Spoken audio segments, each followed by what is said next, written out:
Sign here, here, and here.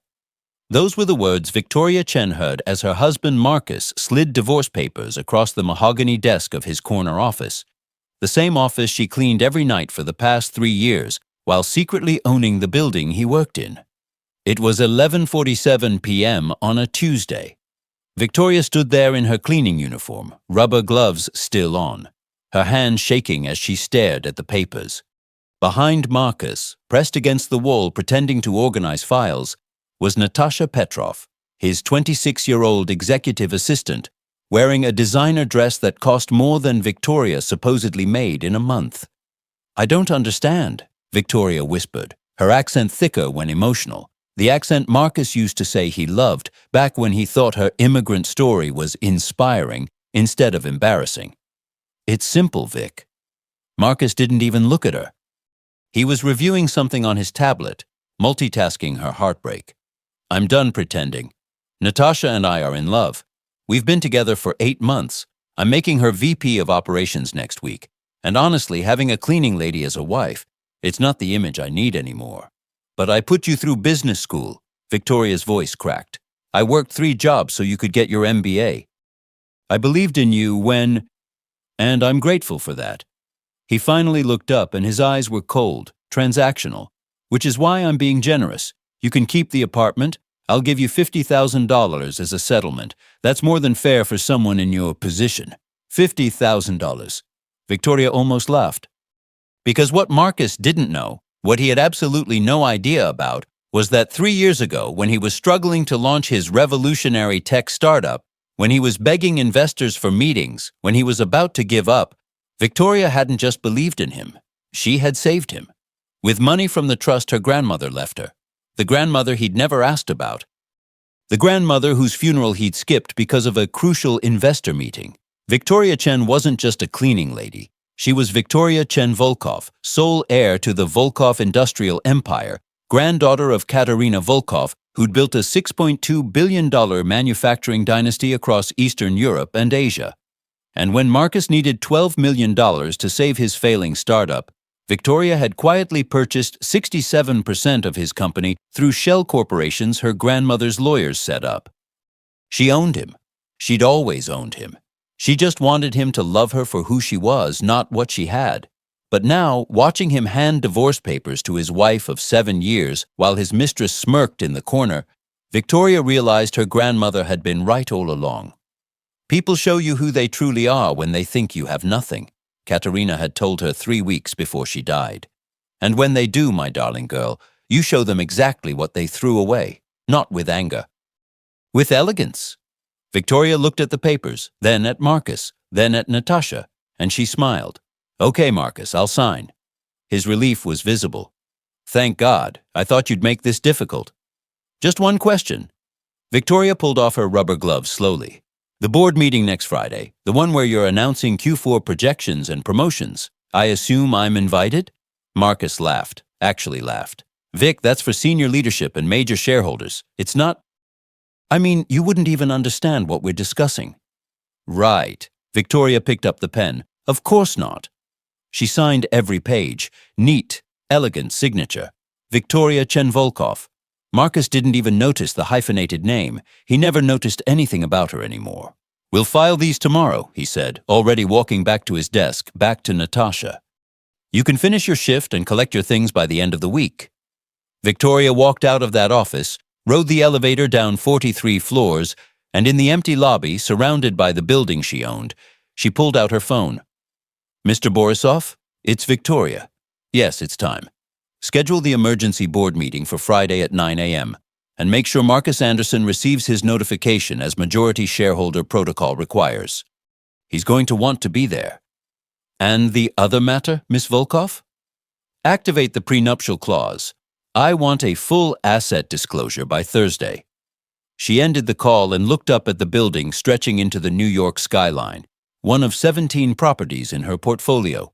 In exactly 6 days, Marcus would discover that the cleaning lady he divorced owned 67% of his company, sat on the board as anonymous shareholder VC, and had every legal right to terminate him as CEO. But Victoria wasn't going to destroy him. She was going to let him destroy himself, just like her grandmother taught her. 3 years earlier, Victoria remembered the exact moment she decided to test Marcus. They were sitting in their cramped studio apartment in Queens, eating takeout on the floor because they'd sold their table to pay rent.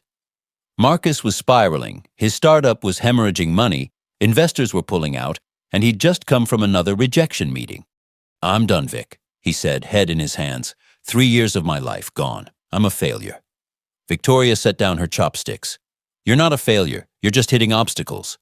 Easy for you to say, you don't understand business, you just clean." It stung, but she pushed past it. "What if you had the money? What would you do differently?" "Doesn't matter. I'd need at least $10 million to retool the platform, hire the right team, survive until we can prove the concept." "That's never going to happen." Victoria looked at him. This man she'd married at 23, straight out of college, when he was an idealistic programmer, and she was the immigrant girl with big dreams and bigger secrets. She'd never told him about her grandmother, about the money, about who she really was.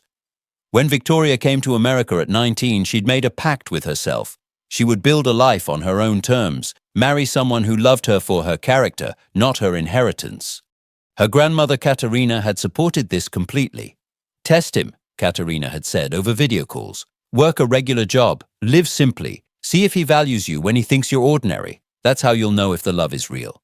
So Victoria had worked as a cleaning lady, taking night shifts at corporate buildings. She learned English, made friends, met Marcus at a coffee shop where he was working on his laptop at 2 a.m. He'd thought it was charming. A hard-working immigrant and an ambitious entrepreneur, a love story. But now, watching him dismiss her opinion because she just cleaned, Victoria felt the first crack in her faith. Still, she loved him. She wanted to believe in him. That weekend, she flew to Prague, told Marcus it was to visit a sick aunt. In reality, she met with her grandmother's lawyers. "I want to invest in my husband's company," she told Dmitry Borisov, her grandmother's chief counsel, but anonymously. "Through shell corporations. He can never know it's me." "Miss Volkov, are you certain? If this man truly loves you?" "That's what I'm testing. If he succeeds because of my money but never knows it came from me, and he still treats me with respect, with love, then the money doesn't matter. But if he changes—" Borisov nodded slowly. "Then you'll know his true character." Exactly. 3 weeks later, Marcus received a call from Volkov Ventures International, a venture capital firm interested in his platform. They offered $12 million for 67% equity. Marcus negotiated them down to 51%, thinking he was being clever, maintaining control. Victoria's lawyers let him think that. They actually held 67% through secondary structures he never understood. Marcus was saved. His company, TechFlow Solutions, exploded. Within a year, they had major clients. Within 2 years, they were valued at $280 million. Marcus went from struggling entrepreneur to celebrated CEO. And Victoria? She kept cleaning. "Why?" her grandmother asked during one of their secret video calls. "You've proven your point. He succeeded. Now reveal yourself." "Not yet, babushka. I want to see if success changes him." It did. Slowly at first. He started working later. Coming home smelling like expensive cologne, she didn't buy him. He hired Natasha as his assistant, a Harvard MBA with legs for days and ambition that matched his. Victoria noticed the late-night texts, the sudden business trips, the way Marcus stopped asking about her day. One night she tried to reconnect. She'd made his favorite meal, bought wine with money she'd saved from her cleaning job, wore the dress he used to love. "Marcus, I was thinking maybe we could talk about—" "Not now, Vic. I have a presentation tomorrow. Major investors." He didn't even look up from his laptop. "When was the last time we talked, really talked?" He sighed, annoyed. "You know how demanding my job is. Not everyone can work part-time cleaning jobs and call it a day. I work 40 hours a week, pushing a mop around. It's not the same as running a $280 million company." Victoria felt something break inside her that night. Not her heart. That would come later. This was different. This was her hope dying. She called Dmitry the next morning. "I need surveillance on Marcus, professional, discreet, and I need it yesterday." "Miss Volkov, are you sure you want to know?" "I already know, Dmitry. I just need proof." The proof came within a week. Photos of Marcus and Natasha at expensive restaurants Victoria had never been to. entering hotel rooms at the Conrad, his hand on the small of her back, the way he used to touch Victoria. But Victoria didn't confront him. Not yet. She thought about her grandmother, who'd died 6 months earlier. Katerina's final words to her had been specific. "Victoria, my darling, I'm leaving you everything, $6.2 billion, the companies, the properties, all of it. But more than that, I'm leaving you wisdom. When people betray you, don't react in anger. React with strategy. Let them think they've won. Let them reveal their full character. And then, when they're dancing on what they think is your grave, you rise. That's when you show them who you always were." Victoria had recorded those words. She listened to them now, 3 years into her experiment. 3 years of cleaning offices owned by shell corporations she controlled. 3 years of being invisible to her own husband. The day Marcus filed for divorce, Victoria wasn't surprised. She was ready. The divorce papers weren't even the worst part. 2 days after Marcus served them, Victoria received a call from the apartment building manager. "Mrs. Anderson, I'm sorry to inform you, but Mr. Anderson has requested you vacate the apartment by the end of the month. The lease is in his name and he's exercising his right to—" "I understand. Thank you." She hung up. The apartment was in his name because Victoria had insisted on it 3 years ago, wanting to maintain her cover as someone with no assets. Now that decision felt like a knife. She packed her things in a single suitcase. She'd always lived minimally, part of the test. As she was leaving, she found a folder on Marcus's desk. Curious, she opened it. It was a presentation. Tech Flow Solutions, next chapter. She flipped through, new branding. Natasha's photo next to Marcus's under executive leadership. A timeline showing VP of Operations promotion, November 15th. And there on the final slide, personal milestone, new beginning with NP. Official engagement announcement following board meeting. He was going to propose to Natasha at the company Victoria secretly owned, using success Victoria had funded. Victoria photographed every page.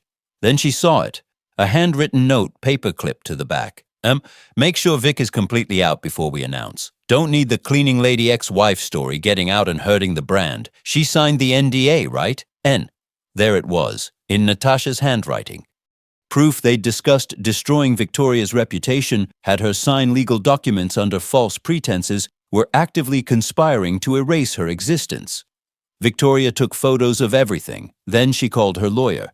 "Dimitri, I need you to accelerate the timeline. I want the board meeting moved to this Friday, and I want Marcus to receive official notification that anonymous shareholder VC will be attending in person for the first time.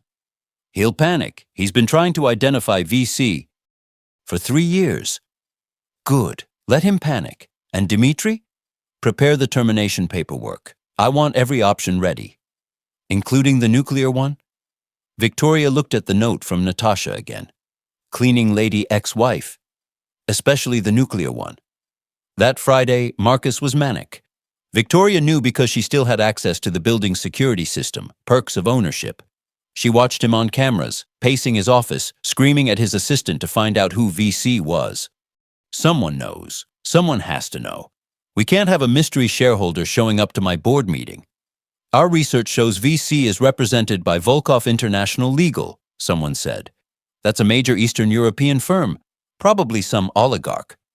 Great, just great. Some Russian billionaire is going to show up and— He stopped, turned pale. What? Natasha asked. Volkov. That's the name of the firm that originally invested in us. Volkov Ventures. So? So they own 51% according to our records. If they own more through other vehicles, if this VC is connected, Natasha, we could lose control of the company. Victoria watched through the camera as Natasha wrapped her arms around him. Baby, don't worry. You're the CEO. You built this. They need you. You're untouchable. Marcus nodded, but he didn't look convinced. Neither did Victoria, but for very different reasons. Friday morning, 8:45 a.m. The Tech Flow Solutions boardroom. Victoria arrived early, dressed in a charcoal Armani suit her grandmother had left her, Louboutin heels, hair professionally styled. She wore her grandmother's diamonds, the real ones, worth more than TechFlow's annual revenue. The receptionist didn't recognize her. I'm here for the board meeting, shareholder VC. The woman's eyes widened. Of course. Right this way, Ms. Volkov. Victoria Chen Volkov. The boardroom was all glass and steel, overlooking Manhattan. 8 board members were already seated. They stood when Victoria entered. "Miss Volkov," the chairman said, stunned. We thought VC was a man? An oligarch? Someone older?" Victoria smiled. "I get that a lot." She took her seat at the head of the table, the seat reserved for majority shareholders. At 8:58, Marcus entered with Natasha, both holding coffee, laughing about something. He was mid-sentence when he looked up and saw Victoria. The coffee cup fell from his hand. It shattered on the marble floor, dark liquid spreading like blood. "Victoria?" "Hello, Marcus. Natasha?" Victoria's voice was calm, professional. "Please sit. We have a lot to discuss." How did you?" Marcus looked around wildly. "What is she doing here?" The chairman cleared his throat. "Mr. Anderson, Ms. Volkov is shareholder VC. She holds 67% of TechFlow Solutions. She has every right to be here. In fact, this meeting was called at her request." The color drained from Marcus's face. 67%, that's impossible. Volkov Ventures only owns 51% directly, Victoria said calmly, plus 16% through subsidiary holdings that you never bothered to investigate. "I've been the majority shareholder since day one, Marcus. Since the day I saved your company with $12 million. Since the day I believed in you." Natasha was gripping the table. "You're shareholder VC? You?" "Me." Victoria opened her folder. "Now let's discuss why I called this meeting. First item, Q4 financial review. Marcus, you've done well. Company's valued at $340 million now. Congratulations." "Victoria, I don't understand." Second item, executive compensation. I've reviewed the proposals. Natasha, you're requesting promotion to VP of Operations with a $500,000 salary and 2% equity stake. Denied. "You can't," Natasha started. "I can. I just did." Third item, personal conduct policy. It's come to my attention that the CEO has been engaging in a relationship with a subordinate, creating a hostile work environment and potential liability for the company. Marcus found his voice. "This is personal. You're doing this because we're getting divorced." "No, Marcus. I'm doing this because you violated your fiduciary duty to this company's shareholders. You used company resources to conduct an affair. You attempted to promote your mistress without board approval. You discussed protecting the company's brand by silencing your ex-wife with NDAs. That's not personal, that's legal liability." She slid a folder across the table. "These are communications between you and Ms. Petrov discussing company business in compromising situations, hotel rooms, personal trips charged to the company card. This is grounds for termination with cause. You had us followed." Natasha's voice was shrill. "I reviewed security footage from properties I own, including the Conrad Hotel. I own that too, by the way." The board members were passing the folder around, their expressions darkening. "Miss Volkov," the chairman said quietly, "what are you recommending?" Victoria looked at Marcus, really looked at him. This man she'd loved. This man she'd saved. This man who'd called her just a cleaning lady while she was literally signing his paychecks. "I'm recommending a vote of no confidence in Marcus Anderson as CEO, effective immediately." "You can't do this." Marcus slammed the table. "I built this company." "No, Marcus, I built this company. With my money, my investment, my belief in a product I understood better than you think. I have degrees in computer science and business management from Moscow State University. I worked as a cleaning lady because I wanted to see if you'd love me without knowing about my money, and you failed, spectacularly." She stood. "But I'm not here for revenge. I'm here because this company deserves better leadership. So here's my offer. Resign quietly, take your severance, I'm being generous, $2 million, and walk away with your dignity intact, or force a vote, lose publicly, and leave with nothing but a termination on your record." "And Natasha?" the chairman asked. "Terminated, effective immediately, for violating company policy, subordinate relationships, and breach of professional conduct." Natasha stood, shaking. "You're doing this because you're jealous, because Marcus chose me." Victoria smiled. It wasn't kind. "Natasha, Marcus didn't choose you. He chose what he thought was success. But here's what you need to understand. I am success. I am the money that saved him. I am the power that built this. And you're just another employee I'm firing. She turned to the board. Call the vote. It was unanimous. Marcus was out. Natasha was escorted from the building by security within the hour, and Victoria sat in the CEO's office, her office now, watching the city spread below her, finally visible in the place she'd always been, on top. Victoria didn't take the CEO position herself. That would be too obvious, too vengeful. Instead, she appointed Linda Morrison, a brilliant COO who'd been quietly holding the company together while Marcus took credit. Linda had 2 kids, a mortgage, and more talent in her pinky than Marcus had in his entire body. You're serious? Linda said when Victoria offered her the role. You're making me CEO? You earned it. You've been doing the job anyway. Now you'll get the title and compensation you deserve. But Victoria wasn't done. She had one more move to make. 2 weeks after Marcus's termination, she sent invitations to a special event. TechFlow Solutions, New Leadership Gala. The invitation was elegant, exclusive. Tech industry elite, major investors, media. Everyone who mattered would be there, including Marcus and Natasha, who received their invitations addressed to former TechFlow leadership. Marcus called her, first time since the board meeting. What is this? Some kind of humiliation ritual? It's a celebration, Marcus, of new beginnings, of Linda's promotion, of the company's future. You built something good here before you destroyed it. You should see what it becomes without you. I'm not coming to watch you parade around. Then don't come. But Natasha received an invitation too. Will she show up to network, to try to salvage her career? Because I hear she's been interviewing, and surprisingly, no one wants to hire an executive fired for sleeping with her boss. She hung up. The gala was at the Apex, a rooftop venue in Manhattan. Victoria arrived in a midnight blue gown, her grandmother's emeralds at her throat, worth $8 million, not that anyone needed to know. The event was beautiful. Speeches about innovation, leadership, integrity. Linda gave a moving talk about second chances and companies that valued character over ego. At 8:30 p.m., Victoria saw them enter. Marcus in a rental tux. She could tell by the fit. Natasha in a dress clearly bought for the occasion, but somehow looking cheap against the room's elegance. They stood at the edge, trying to look confident, failing. Victoria approached with champagne. Marcus, Natasha, I'm glad you came. Cut the act, Victoria, Marcus said. Why are we really here? I wanted you to see something. She gestured to the screens around the room, now displaying a new presentation. TechFlow's Q4 results under new leadership. Revenue up 34%. 3 major contracts Linda closed. Employee satisfaction at an all-time high. The screens showed graphs, testimonials, success stories. Turns out, Victoria said softly, the company does better when it's led by someone who actually cares about the work, not just the image. You're loving this, Natasha hissed, playing queen.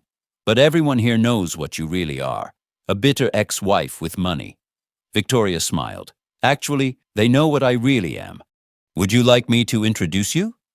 Before Natasha could respond, Linda tapped a microphone. Ladies and gentlemen, I'd like to take a moment to thank our founder and majority shareholder, the woman whose vision and investment made all of this possible. She's been anonymous until recently, but tonight I'm honored to properly introduce Victoria Chen-Volkov, granddaughter of Katerina Volkov, heir to Volkov Industries, and the true architect of TechFlow Solutions. The screens changed. Photos of Victoria at business conferences, news articles about the Volkov empire, her degrees, her accomplishments, her portfolio of companies. Victoria didn't just invest in TechFlow, Linda continued. She designed our core algorithm. She negotiated our first major contracts through back channels. She's been guiding this company from the beginning, all while her ex-husband took credit. The room erupted in applause. Victoria looked at Marcus, really looked at him. And she saw it, the exact moment he understood the full scope of what he'd lost. Not just a wife, not just money, but a partner who could have built an empire with him. Someone who'd already proven she could.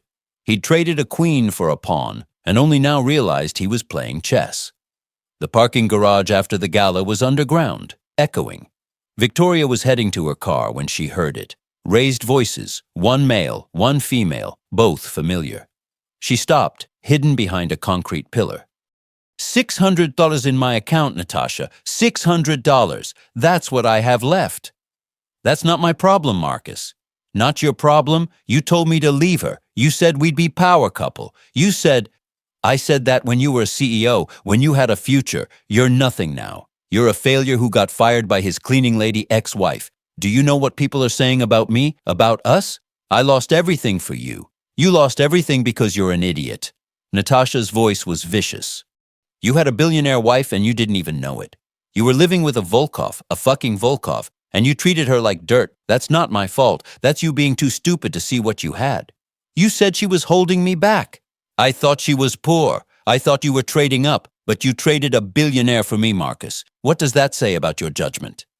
There was a long silence. So that's it? Marcus's voice cracked. You're leaving me too? There's no two, Marcus. There's no us. There never really was. I wanted the CEO, the power couple, the lifestyle. You don't have any of that anymore. So yeah, we're done. After everything I gave up, you gave up nothing. You threw away everything. There's a difference.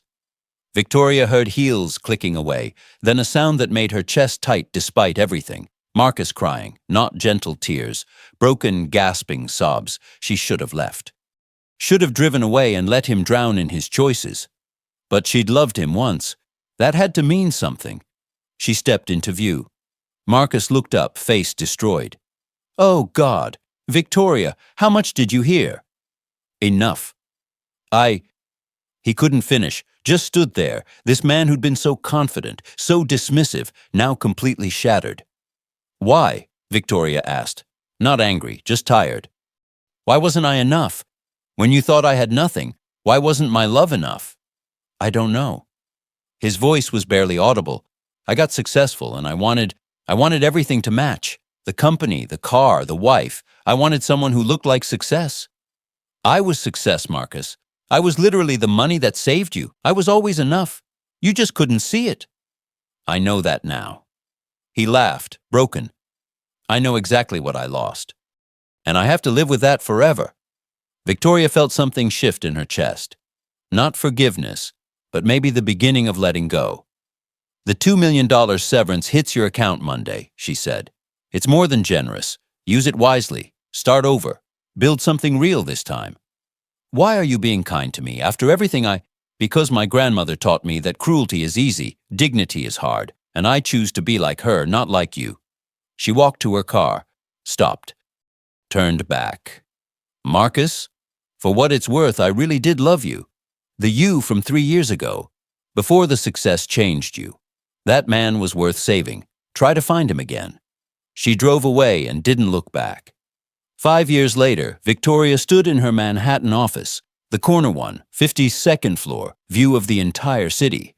TechFlow Solutions had grown into a $2.1 billion company. Under Linda's leadership and Victoria's guidance, they'd acquired 3 competitors, expanded internationally, and become an industry leader. But that wasn't what made Victoria proud. On her desk was a photo from yesterday's ribbon cutting, the Chen Volkov Center for Women in Technology, a $300 million initiative providing free training, childcare, and job placement for women trying to break into tech. Miss Volkov? Her assistant poked her head in. Your 2 p.m. is here. Victoria looked up. Send them in. A young woman entered, nervous, clutching a portfolio. Miss Volkov, thank you for meeting with me. I graduated from your program last month, and I have this idea for an app that helps single mothers manage childcare scheduling, and I know it's crazy, but sit down, Victoria said gently. Tell me about it, and stop apologizing. Good ideas are never crazy. An hour later, Victoria had written a check for $50,000 to seed the young woman's startup. Her phone rang as the woman left. Unknown number. Hello? Victoria, it's Marcus. She hadn't heard his voice in 5 years. I saw the article about your foundation. I'm proud of you, what you're building. It's really incredible. Thank you. She meant it. I also wanted you to know I took your advice. Started over. I'm teaching now. Computer science at a community college. It's not glamorous, but it's real. I'm helping people who actually need it. That's good, Marcus. Really good. I'm also in therapy, working through a lot of things, about why I couldn't value what mattered. That takes courage. Victoria, I need to say this. I'm not asking for anything. I just need you to know I'm sorry for all of it, for not seeing you, for not valuing you, for being so blind to everything you were. Victoria looked out at the city, thinking about her grandmother's words. When people betray you, you can choose to let it define you or refine you. I forgive you, Marcus, not because you asked, but because holding on to anger was hurting me, not you. I forgive you so I can be free. Thank you. His voice broke. That's more than I deserve. Maybe. But it's what I need. Take care of yourself, Marcus. She hung up, and she realized something. She felt nothing. Not anger, not pain, not even satisfaction, just peace. Her assistant buzzed again. Miss Volkov, your grandmother's lawyers are here with the final estate documents. Victoria had spent 5 years managing her grandmother's empire alongside her own ventures. Now it was all officially hers. $8.4 billion in assets, 23 companies, properties across 4 continents. But what mattered most was the letter her grandmother had left, only to be opened after 5 years. My darling Victoria, if you're reading this, you've survived your greatest test. Not the test of poverty or hardship. You're Volkov. Those never scared you. But the test of betrayal, of being valued wrongly, of being seen as less than you are. I'm proud of you for testing Marcus, for wanting to be loved for your character. But I'm most proud that when he failed the test, you didn't let it diminish you. You rose, you built, you helped others rise too. That's what real power is, my darling. Not the money, not the companies, but using what you have to lift others up. You are everything I hoped you'd become. Love always. Babushka. Victoria folded the letter carefully, tucked it in her desk drawer next to her father's old cleaning schedule from 3 years ago, the one she'd actually worked, actually lived. Her phone buzzed, a text from Linda. Board meeting in 10. Also, Forbes wants an interview about your foundation, and your date tonight confirmed for 7. Victoria smiled. The date was with Daniel, a nonprofit director she'd met at a literacy gala. He made her laugh. He asked about her childhood. He'd never once asked about her money. She was going to take this one slower, but she was also going to be honest from the start. No more tests, no more hiding. Because her grandmother had been right. When you know your worth, you don't need others to validate it. And Victoria Chen-Volkov knew exactly what she was worth. So if you've ever been underestimated, called just anything, or told you weren't enough, remember Victoria's story. Sometimes the people who can't see your value are showing you exactly who they are.